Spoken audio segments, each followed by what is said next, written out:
الحمدللہ 13 سپارے مکمل ہو کر 14واں سپارہ پچھلے ہفتے شروع ہوا تھا اور اس کا پہلا رکوع تقریباً آدھا ہو چکا ہے۔ انشاءاللہ مزید بقیہ رکوع آج سماعت کریں گے۔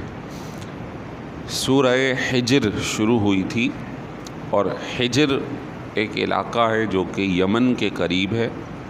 ایک بستی تھی، بستی حجر، اور اس میں حضرت صالح علیہ السلام کی قوم رہتی تھی، اور یہ پہاڑوں سے گھرا ہوا علاقہ ہے۔ حضرت صالح علیہ السلام اللہ کی طرف ان کو بلاتے ہیں۔ وہ بتوں کی پوجا کرتے تھے، تو انہوں نے آپ سے معجزہ طلب کیا۔ آپ نے اونٹنی اللہ کے حکم سے ان کے سامنے ظاہر فرمائی، اور انہوں نے اس کی توہین کی اور اسے مار دیا، اس کے چاروں پاؤں کاٹ دیے۔ تو پھر اللہ کی طرف سے ان پر عذاب آیا۔ آج اس علاقے کو 7 عجائبات میں سے تیسرا درجہ دیا جاتا ہے کہ پہاڑ موجود ہیں اور ان کو ایسے تراشا ہے کہ اندر گھر اور محلات بنائے گئے ہیں۔ اس زمانے میں جب کہ جدید ٹیکنالوجی موجود نہیں تھی، مشینری موجود نہیں تھی، وہ خود بڑے طاقتور اور قوت والے لوگ تھے۔ بہرحال لوگ اس کو دیکھنے جاتے ہیں، دیکھتے ہیں، جبکہ احادیث طیبہ کے اندر یہ بات ہے کہ جس قوم پر عذاب آئے وہاں تم نہ جاؤ، وہ عذاب الہی کی جگہ ہے۔ تو اس قوم کا تذکرہ کر کے اہل مکہ کو سمجھایا جا رہا ہے کہ وہ مضبوط ترین لوگ تھے، ان کے گھر مضبوط تھے، ان کی طاقتیں زیادہ تھیں، ان کے ہنر زیادہ تھے، وہ بھی بتوں کی پوجا کر رہے تھے۔ نبی نے سمجھایا، نہیں مانا، بالآخر ان سب کو تباہ و برباد کر دیا گیا۔ آج ان کے محلات خالی پڑے ہیں، افراد چلے گئے۔ تو تم محمد الرسول اللہ صلی اللہ علیہ وسلم کی مخالفت نہ کرو، ان کی اتباع کرو، بتوں کی پوجا چھوڑ دو اور اللہ وحدہ لا شریک کو مان لو۔ ان کی عزت و ناموس کے خلاف نہ جاؤ، ورنہ اس قوم کی طرح تمہیں بھی برباد کیا جا سکتا ہے۔ یہ الگ بات ہے کہ انہیں جزوی طور پہ نقصان پہنچایا گیا جنگ کے ذریعے، فتح مکہ کے ذریعے، لیکن اوورآل وہ تمام لوگ جو سرکار کے مخالف تھے انہیں پچھلے قوموں کی طرح ایک ساتھ عذاب آ کر ہلاک نہیں کیا گیا۔ اور اب بھی پوری دنیا کو یہ پیغام موجود ہے کہ تم ان کی بات مان لو، لیکن اس کے باوجود لوگ ایک بڑی تعداد میں کسی دوسرے مذہب کے حامل ہیں۔ علماء وہی تبلیغ، محدثین وہی تبلیغ، فقہا وہی تبلیغ جو سرکار کی ہے، صحابہ کرام کی ہے، امت کو پہنچا رہے ہیں۔ اب جوں جس کے دل میں، جس کے نصیب میں ایمان آ جاتا ہے، وہ الحمدللہ دائرہ اسلام میں داخل ہو جاتا ہے۔ اوورآل جو لوگ مرتے ہوئے تک یعنی جا رہے ہیں اور چلے گئے اور انہوں نے دین اسلام کو قبول نہیں کیا، تو اللہ تبارک و تعالیٰ کی ناراضگی ایسی تمام قوموں کی طرف ہے، تمام لوگوں کی طرف ہے۔ بظاہر وہ کتنے ہی آسودہ حال ہوں، کتنے ہی خوشحال ہوں، کتنے ہی مالدار ہوں، کتنے ہی عیش میں ہوں، لیکن اللہ ان سے راضی نہیں ہے۔ دوسری بات، جو اسلام لے آئے انہیں ایمان مبارک ہو، لیکن اس کے ساتھ ساتھ اب ان کی ذمہ داری مزید بڑھتی ہے کہ خود بھی اچھے اعمال کرو اور دوسروں کو بھی ترغیب دو، خود بھی برائی سے بچو اور دوسروں کو بھی بچاؤ، یہ اب ہماری ذمہ داری ہے۔ لیکن بہرحال ایمان بذات خود ایک بہت بڑی نعمت ہے، اس کا انکار نہیں کیا جا سکتا۔ تو پچھلے لوگوں کا تذکرہ آخر میں یوں ہوا، ترجمہ دہرا دیتا ہوں کہ بسا اوقات کفار کی یہ تمنا ہے کہ جب جہنم میں جائیں گے، سزا کاٹیں گے، تو یہ تمنا کریں گے کاش ہم مسلمان ہوتے۔ آپ ان کو کھانے میں اور دنیاوی فائدہ اٹھانے میں چھوڑ دیں، ان کو ان کی امیدوں نے مشغول رکھ دیا ہے یہ ان قریب جان لیں گے۔ ہم نے جس بستی کو بھی ہلاک کیا ہے اس کی تقدیر میں وقت متعین تھا، اور کوئی بھی گروہ اپنے مقررہ وقت سے آگے نہ بڑھ سکتا ہے نہ پیچھے ہٹ سکتا۔ اب آگے اہل مکہ کا تذکرہ آ رہا۔ انہوں نے کہا وقالو یا ایھا الذی نزل علیہ الذکر، اے وہ شخص جس پر نصیحت یعنی قرآن نازل کیا گیا، انک لمجنون، بے شک تم تو مجنون ہو، لو ما تأتینا بالملائکۃ، اگر تم سچے ہو تو ہمارے پاس فرشتوں کو کیوں نہیں لاتے، ان کنت من الصادقین۔ اللہ تعالیٰ فرما رہا ہے ما ننزل الملائکۃ الا بالحق، ہم فرشتوں کو صرف حق کے ساتھ ہی نازل کرتے ہیں، وما كانوا اذا منظرین، اور اس وقت جب انہیں نازل کر دیا جائے گا تو ان کو پھر مہلت نہیں دی جائے گی۔ انا نحن نزلنا الذکر وانا لہ لحافظون، بے شک ہم نے ہی قرآن نازل کیا ہے اور ہم ہی اس کی حفاظت کرنے والے ہیں۔ جب نبی محترم صلی اللہ علیہ وسلم نے انہیں قرآن پڑھ کر سنایا، آیات قرآنی آیات ربانی سنائی، تو کہنے لگے کہ آپ تو مجنون ہو گئے، نعوذ باللہ من ذالک۔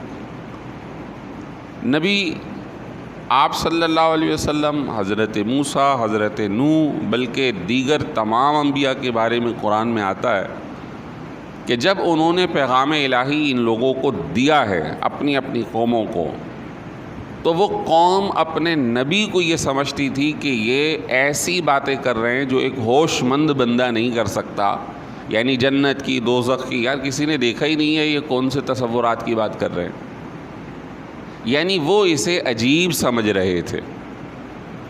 تو جس طرح سرکار کو کہا گیا اس طرح آپ سے پہلے بھی کہا گیا، نعوذ باللہ من ذالک، ہم اس سے اللہ کی پناہ مانگتے ہیں۔ لیکن کفار نے یہ باتیں کہیں اور قرآن نے ان کے ان الفاظ کو کوڈ کیا۔ یہ اصل میں آپ صلی اللہ علیہ وسلم کی شان میں بے ادبی تھی اور دیگر انبیاء علیہ السلام کی شان میں بھی بے ادبی تھی۔ کچھ وجوہات علماء نے بتائیں آخر انہوں نے یہ بات کیوں کہی۔ سرکار دو عالم صلی اللہ علیہ وسلم کو ایک پیشکش کی گئی، حضور نے جب انہیں قرآن پڑھ کر سنایا، تبلیغ دین کی طرف بلایا، تو مکے کے والے لوگوں نے ویسے تو مخالفت کی لیکن ایک پیشکش کی۔ وہ آپ کے چچا محترم کے پاس گئے، کیونکہ اس وقت آپ کے گھر رہائش اور آپ کی حمایت حضور کے ساتھ تھی، جناب ابو طالب، اور مکے کے مالدار لوگ، سرداران ادھر پہنچے اور کہا کہ بھئی آپ اپنے بھتیجے کو سمجھائیے کہ یہ اپنے تبلیغ دین کے کام سے پیچھے ہٹ جائیں، اگر ان کو کچھ چاہیے ہمیں بتائیں، اگر یہ چاہتے ہیں کہ ہم ان کو پیسہ پائی دیں تو ہم اتنی دولت دینے کو تیار ہے کہ ترازو کے ایک پلڑے میں یہ بیٹھ جائیں، دوسرے میں سونا ڈالتے، جتنا ہوگا وہ آپ کا۔ اگر آپ کو کوئی علاقہ چاہیے، سرداری چاہیے، آپ بتائیں، ہم بات چیت کر کے اس علاقے کا سردار انہیں بنا دیتے۔ اور اگر کسی اعلیٰ خاندان کے اندر خوبصورت عورت سے شادی کا ارادہ ہے، وہ بتا دیں، ہم اس علاقے، اس خاندان، اس گھرانے سے تعلق کر کے ان کا رشتہ جوڑ دیتے۔ یعنی مال، زمین، صحیح جی، اور عورت، وہ جو زر، زن، جو تین لفظ ہیں وہ تینوں استعمال ہو گئے۔ اگر یہ نہیں ہماری پیشکش قبول کرتے تو پھر ہم سب مل کر تمہاری بھی مخالفت کریں گے اور ان کی بھی، اور پھر ہو سکتا ہے کہ آگے کے معاملات، لڑائی، فساد۔ جناب ابو طالب تھوڑے سے اس بات کے اندر سوچ میں مبتلا ہوئے کہ یہ سارے مل گئے۔ تو جب سرکار دو عالم صلی اللہ علیہ وسلم شام کو گھر تشریف لائے تو جناب ابو طالب نے یہ بات پیش کی کہ ایسے ایسے آج دن بھر میں واقعہ ہوا، لیکن قربان جائیے استقامت کے پہاڑ ہیں سرکار صلی اللہ علیہ وسلم۔ ان کے قدموں میں ڈگڈگاہٹ نہیں آتی، کپکپاہٹ نہیں آتی۔ فرمایا چچا جان اگر آپ میری حمایت کرتے ہیں تو جاری رکھیں، نہیں کرتے تو کوئی بات نہیں، لیکن میں اپنے کام سے پیچھے نہیں ہٹوں گا۔ خدا کی قسم اگر یہ میرے ایک ہاتھ میں چاند اور دوسرے میں سورج رکھ دے تب بھی میں اپنے کام سے پیچھے نہیں ہٹوں گا، چاہے پھر اس راہ میں میری جان ہی چلی جائے۔ اللہ اکبر۔ یعنی سرکار دو عالم صلی اللہ علیہ وسلم کو اتنی شاندار پیشکش ان کے اعتبار سے کی گئی، لیکن جو آپ صلی اللہ علیہ وسلم کا مقصد تبلیغ دین، اس کے سامنے اس پیشکش کا ذرہ برابر بھی اثر نہیں تھا۔ یہ عارضی تھی اور حضور کا کام دائمی تھا۔ یہ عارضی چیزیں تھیں، کتنے دن چلتی زمین، سرداری یا عورت، جبکہ آپ کا پیغام، آپ کی رسالت، آپ کا تبلیغ دین کا کام وہ قیامت تک ہے، اور قیامت کے بعد بھی اللہ کی نعمتیں، رحمتیں، وما ارسلناک الا رحمۃ للعالمین کی صورت میں دنیا اور آخرت میں ملتا رہے گا۔ اس پیشکش کو ٹھکرانے پر وہ لوگ کہہ رہے تھے کہ یہ مجنون ہیں، پھر کہتے کہ یہ عجیب بات ہے کہ جو ہمارے ساتھ ہی چلتے پھرتے بازاروں میں جاتے ہیں، خرید و فروخت کرتے ہیں، تجارت کرتے ہیں، اپنے آل اولاد کے لیے انتظام کرتے ہیں، کیونکہ حضور بھی شادی شدہ ہیں، آپ کے بچے ہیں، 4 بیٹیاں ہیں، 2 صاحبزادگان کا وصال ہو گیا، تو دیگر معاملات جو ایک زندگی کے انسانی موجود ہیں، بشری تقاضے ہیں، وہ سارے پورے ہو رہے تھے۔ کہا یہ کیسے نبی ہیں؟ یہ تو ہمارے ساتھ ہی معاشرے میں رہتے ہیں، کل ہمارے سامنے ہی پیدا ہوئے، آج بڑے ہوئے، تو آج اللہ کا نبی ہونے کا اعلان کر رہے ہیں، یہ تو کوئی صحیح الحواس آدمی نہیں کر سکتا۔ یہ انہوں نے بات کہی، جبکہ انہوں نے صرف ظاہر کو دیکھا۔ حقیقت حال یہ ہے کہ کوئی عجیب بات نہیں تھی، حضور سے پہلے بھی جو نبی آئے وہ بھی سارے انسان ہی تھے، وہ سارے بشر ہی ہیں، اور آپ صلی اللہ علیہ وسلم بھی، اور یہ پیغام اللہ نے ان افراد میں منتخب کر کے انبیاء کو ہی عطا فرمایا۔ انہوں نے کہا کہ اگر فرشتے ہوتے تو ہم ان کی بات مان لیتے، تو قرآن کہہ رہا ہے کہ اگر فرشتے نازل کرتے تو پھر تو ان کو مہلت ہی نہیں ملتی، عذاب کے وقت ہی پھر فرشتے آتے، اور اگر فرشتہ اپنی صحیح القامت صورت کے اندر سامنے آ جائے تو یہ اس کو دیکھ بھی نہیں سکتے۔ فرشتے جنات کے مقابلے میں بہت ہیوی اور قوی الجثہ ہیں، اگر کوئی ایک جن بھی ہمارے سامنے کھڑا ہو جائے تو ہو سکتا ہے کہ ہم ہفتوں بخار میں مبتلا رہیں، اس کی جو دیو ہیکل قامت ہوتی ہے کوئی اس کو دیکھ لے۔ تو جو جنات ہیں ان کا یہ عالم ہے، تو فرشتے ان کے زیادہ ہیں۔ پھر فرشتے اگر آتے ہیں تو موت کے وقت آ جاتے ہیں، اور جب روح نکالتے ہیں تو کیا کوئی ان سے فرار اختیار کر سکتا؟ نہیں۔ تو انہوں نے یہ باتیں مختلف وجوہات کی بنیاد پہ کہیں، اور کہا کہ اگر آپ سچے ہیں تو آپ کے ساتھ ملائکہ ہونے چاہیے۔ تو اللہ تعالیٰ نے فرمایا اگر ہم ملائکہ نازل کرتے تو پھر ان کو مہلت نہیں دی جاتی۔ پھر فرمایا تم مانو نہ مانو، یہ نصیحت ہم نے اتاری ہے اور ہم ہی اس کی حفاظت کریں گے۔ ایک تفسیر میں یہ آتا ہے کہ نصیحت ہم نے اتاری ہے لیکن اپنے حبیب کی حفاظت ہم کریں گے۔ واللہ یعصمک من الناس، اے حبیب اللہ ہی آپ کی لوگوں سے حفاظت فرمائے گا۔ پھر دیکھا گیا کہ پورے قبائل مل کر بھی غزوہ احزاب میں مدینہ منورہ کا احاطہ کر لیتے ہیں، لیکن اللہ غیبی صلاحیت، غیبی مخلوق سے حفاظت فرماتا ہے۔ فرشتے آ جاتے ہیں، ہوا اور آندھی طوفان آ جاتا ہے، وہ سارے مل کر بھی ایک چھوٹی سی آبادی سرکار دو عالم صلی اللہ علیہ وسلم کے علاقے کو تکلیف نہیں پہنچا پاتے، اور سارے واپس پلٹنے میں مجبور ہو جاتے ہیں۔ سرکار کے حجرے کا جو ہے محاصرہ کر لیا، حضور ان کے درمیان سے نکل گئے، ہجرت کی رات انہیں پتہ نہ چلا۔ یہاں پر قرآن ہم نے نازل کیا ہے، ہم اس کی حفاظت کریں گے۔ تو انہوں نے جن کے نصیب میں تھا بعد میں قبول کیا، جنہوں نے نہیں کیا وہ مارے گئے یا مر گئے، اور آج وہ اللہ کی نافرمانی اور عذاب کے اندر مبتلا ہوئے اور موجود ہیں۔ قرآن پاک کی حفاظت جس کو آج ہم پڑھ رہے ہیں، سن رہے ہیں، سمجھ رہے ہیں، اللہ تعالیٰ نے اس کی حفاظت کی خود ذمہ داری لی۔ اس کے دو طریقے کے اسباب ہیں، ایک ظاہری اور ایک باطنی۔ ظاہری سبب میں اللہ تعالیٰ نے انسانوں کو بھی شامل فرمایا، لیکن حقیقی سبب اللہ تعالیٰ خود ہے۔ جب قرآن پاک نازل ہونے لگا تو سرکار دو عالم صلی اللہ علیہ وسلم اس کو بار بار پڑھتے تھے، جلدی جلدی کہ کہیں بھول نہ جاؤں کہ کون سی آیت آئی ہے۔ تو اللہ تعالیٰ نے سرکار دو عالم صلی اللہ علیہ وسلم کو سورہ قیامہ میں فرمایا لا تحرک لسانک لتعجل بہ ان علینا جمعہ وقرآنہ، اے حبیب اس کو یاد کرنے کے لیے اپنی زبان کو بھی جلدی جلدی حرکت نہ دیں، یعنی اتنی مشقت نہ اٹھائیں۔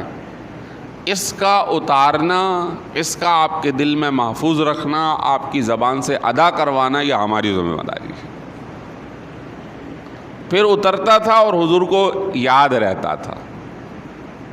یہ سرکار کا معجزہ ہے کہ ہم یعنی امت جس طرح حفظ کرتی ہے، سرکار نے ایسے حفظ نہیں کیا، بس اترتا تھا اور وہ یاد رہتا تھا، اور یہ پتہ تھا کہ ان سی آیت کس کے بعد ہے۔ بلکہ صحابہ کرام کو فرمایا کہ یہ والی آیت فلاں آیت کے بعد رکھ لو، یہ والی آیت فلاں سورت کے اندر رکھ لو، اور اس طرح وہ آیتیں اپنے اپنے مقام پر موجود، مکمل اور تکمیل تک پہنچائی گئی۔ حفاظت قرآن اس قدر اللہ تعالیٰ نے اس کو محفوظ رکھا کہ آج امت کے سینکڑوں، ہزاروں، لاکھوں، کروڑوں لوگوں کے دلوں میں اللہ تعالیٰ نے قرآن پاک کو محفوظ فرما دیا۔ اس میں بوڑھے ہیں اور نوجوان ہیں اور بچے بھی شامل ہیں، اور ایسے ایسے کمالات قرآن پاک کے ظاہر کیے ہیں کہ جس سے حیرانگی ہوتی ہے کہ ایسے بھی بچوں کی پیدائش ہوئی کہ جن کی ماں حافظہ تھی، وہ قرآن پڑھتی رہی، تو جب بچہ دنیا میں آیا تو وہ بھی اتنے قرآن پاک کا حافظ آ گیا۔ ایسے بھی بچے موجود تھے کہ جو پورا قرآن یاد، ان سے جب سنا گیا تو انہوں نے سنانا شروع کر دیا، اور ایک بچپن کی وجہ سے جب انہیں پڑھتے پڑھتے بھوک لگی تو انہیں پھر دودھ کی طلب ہو گئی کہ مجھے دودھ پلا دو، یعنی بھوک لگنا شروع ہو گئی۔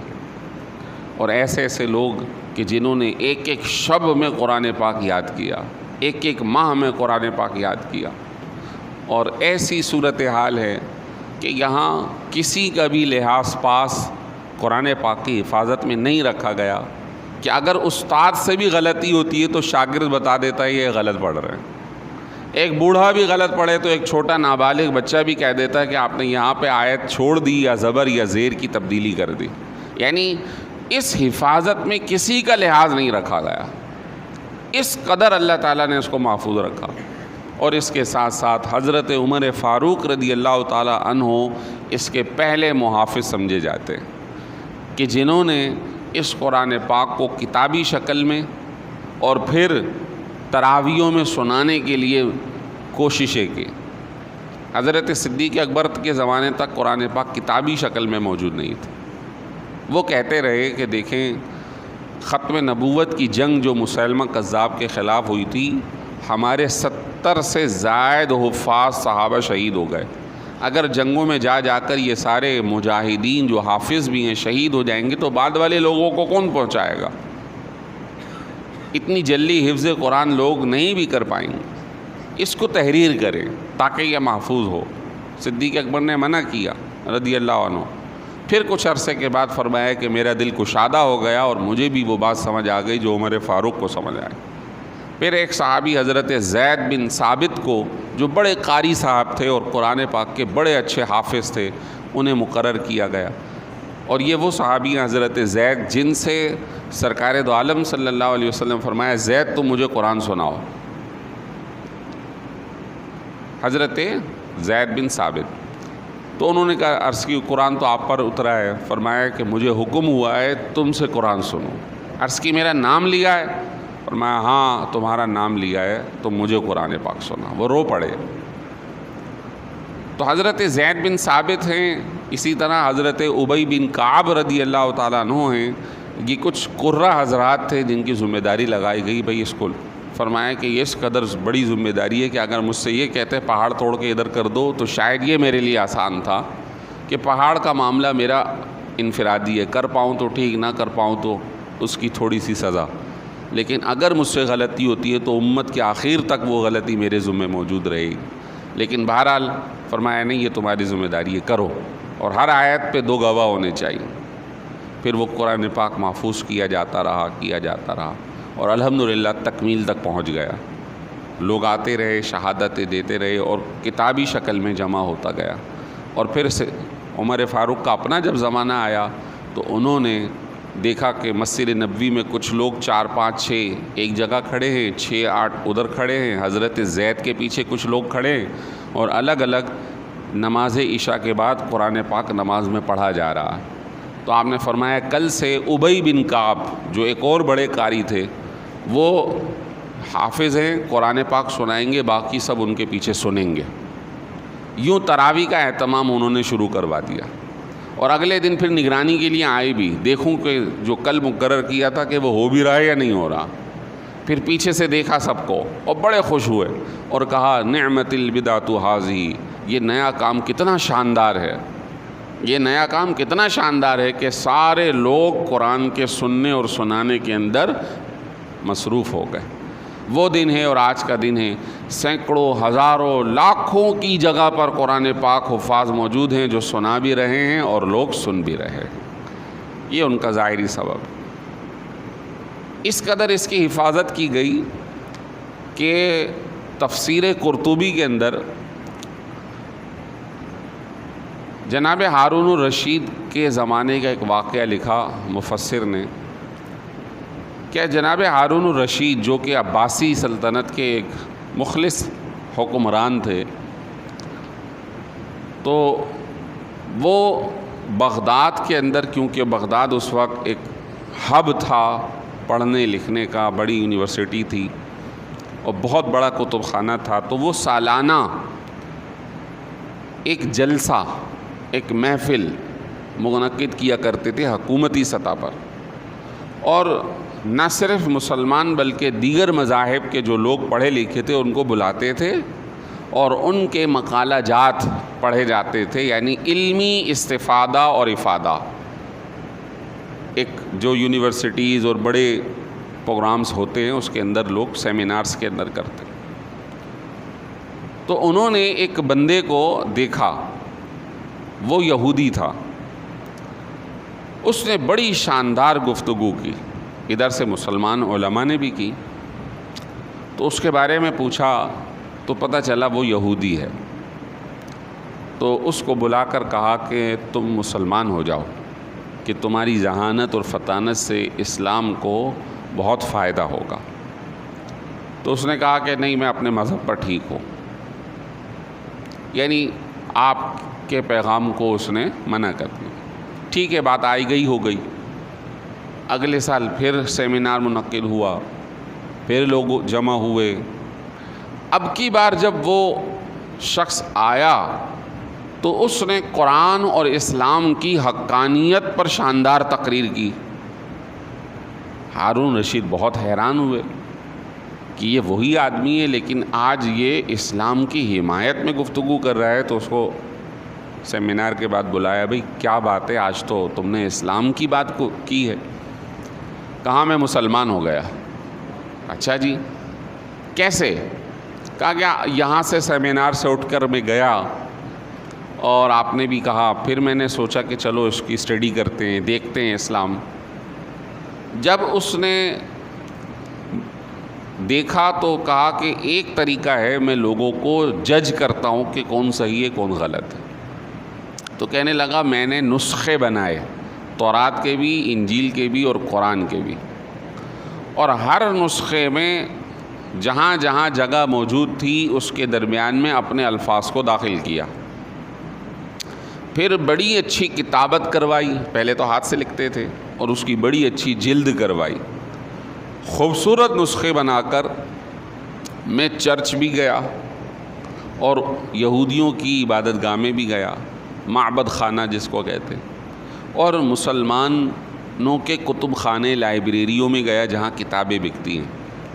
تو جب میں نے عیسائیوں کی انجیل دی، انہوں نے اس کو آگے پیچھے کر کے دیکھا اور کہا بڑا شاندار نسخہ ہے، اور انہوں نے مجھ سے وہ لے لیا۔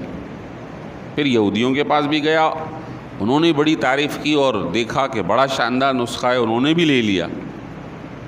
جب میں مسلمان لائبریرین کے پاس گیا کہ بھئی یہ کتاب لے لیں، آئندہ رکھیں، اس کو سیل آؤٹ کریں، اگر مزید اس کا تقاضا ہوتا ہے تو میں اور بنا کر دوں گا، تو اس نے لینے کے بعد پورے قرآن پاک کو آگے پیچھے کھولنا پڑھنا شروع کر دیا، اور کرنے کے بعد اس نے کوئی 10-20 مقام میرے سامنے رکھ دیے کہ یہ قرآن نہیں ہے، یہ غلطی سے اس کے اندر لکھا گیا ہے، یہ نسخہ ہم قبول نہیں کر سکتے، یہ سارے نسخے واپسی لے جاؤ۔ کہا اس دن میرے سامنے آ گیا کہ یہ ہی اسلام حق پر ہے کہ اس کی کتاب کو اللہ نے محفوظ رکھا ہوا۔ اب اس قرآن پاک کی برکت سے میں مسلمان بھی ہو گیا، اور اب میں اسلام کی حقانیت پہ آپ کے سامنے گفتگو کر رہا ہوں۔ تو اس طرح کے سینکڑوں واقعات ہیں۔ یہاں پر آخر میں ایک پیغام کہ ہم موبائلوں پر قرآن پاک ڈاؤن لوڈ کر کے پڑھ لیتے ہیں، حفاظ کو تو پتہ چل جاتا ہے، علماء کو پتہ چل جاتا ہے کہ یہ صحیح ہے یا نہیں۔ ایسی ایپلیکیشنز گوگل پلے پر موجود ہیں، ادھر تو کوئی آبجیکشن نہیں ہے، اوپن مارکیٹ ہے گویا، ہر ایک اپنی ایپلیکیشن بنا رہا ہے اور ڈال رہا ہے۔ قادیانیوں نے بھی قرآن پاک اور کچھ بدباطن لوگوں نے بھی قرآن پاک کی ایپلیکیشن بنا کے گوگل پلے پہ ڈال رکھی ہے، جس کی وجہ سے قرآن پاک کے اندر کئی جگہوں پر غلطیاں بھی موجود ہیں۔ لہٰذا اگر موبائل پر ڈاؤن لوڈ کرنا ہے تو پہلے آپ تحقیق کر لیں کہ یہ صحیح ہے یا نہیں، یہ کسی کو دکھا لیں، یا صرف مستند ذرائع سے جو قرآن پاک آپ تک پہنچے صرف وہی، جیسے کہ بعض تنظیمات جو اسلامی ہیں اور انہوں نے اپنے قرآن پاک خود ٹائپ کروا کر اس کی ایپلیکیشن بنوا کر پھر اس کو اپنی ویب سائٹ پہ ڈال رکھا ہے، تو وہ ایک ذمہ داری والی بات ہے، جیسے دعوت اسلامی کا ویب سائٹ کا سلسلہ ہے اور دیگر جماعتوں کا ہے۔ لیکن وہ مستند ذرائع ہوں تو قرآن پاک ڈاؤن لوڈ کیا جائے، ورنہ آنکھ بند کر کے ہر ایپلیکیشن ڈاؤن لوڈ نہیں کی جا سکتی کہ اس میں غلطیوں کا امکان موجود ہے، اور موجود ہے بھی۔ اللہ تبارک و تعالی ہم سب کا حامی و ناصر ہو، اور ہم سب کو اللہ تعالیٰ قرآن کی برکتوں سے مالا مال فرمائے۔